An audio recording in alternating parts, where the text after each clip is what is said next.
The death of Don Vito Corleone was followed by the death of each of the heads of the New York's 5 families. The promise he had made to keep the peace was presumed by all families to be upheld by his successor. But upon his death, the atmosphere in the Corleone family house turned dark, and Michael, having gained the boss seat, had no intentions of keeping his father's promise. Instead, he would seek vengeance after his father's death by executing the heads of all the other crime families. It was like watching dominoes fall, but instead of dominoes, it was the most ruthless heads of New York's 4 crime families, and scores of viewers saw it coming. So it is truly a head-scratcher that none of the other families anticipated what to everyone else was plain and apparent.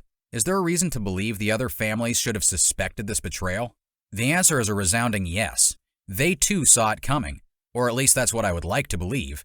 Prior to what is undoubtedly the most significant point in Michael's life, his rite of passage into the mob, the 4 Dons must have surmised that if anyone were to take revenge in Vito's place, it would be his successor. Some of you may say this is a no-brainer. However, we must recall one basic fact. Everyone in the Mafia knows that they are always in someone's crosshairs.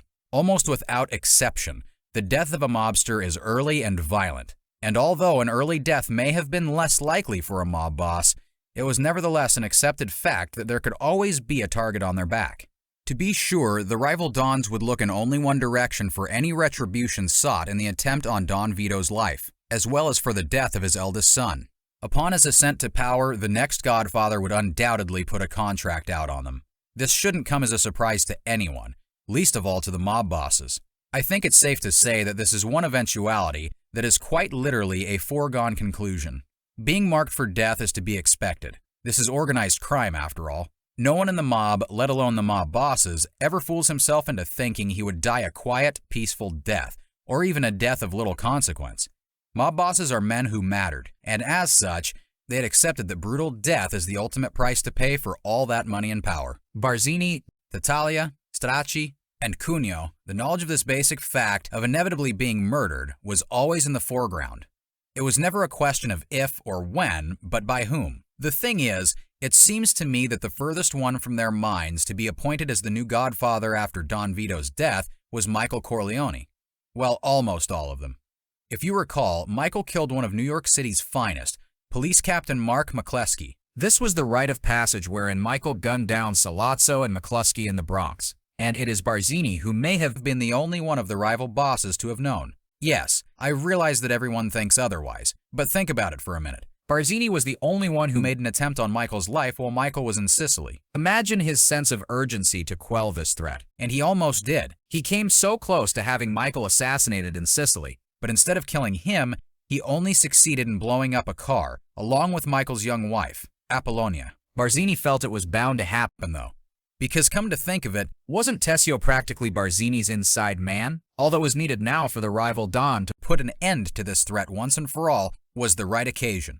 The other bosses probably did not share his remarkable insight. Well, it was more than likely that Tattaglia was oblivious to any potential Michael Corleone had as a ruthless mobster. I could even say the same for Stracci and Cuneo, although the degree to which they lacked this awareness may have been a lot less. I guess we will never know for certain whether Barzini was the only one who guessed Michael was behind the gunning down of McCluskey.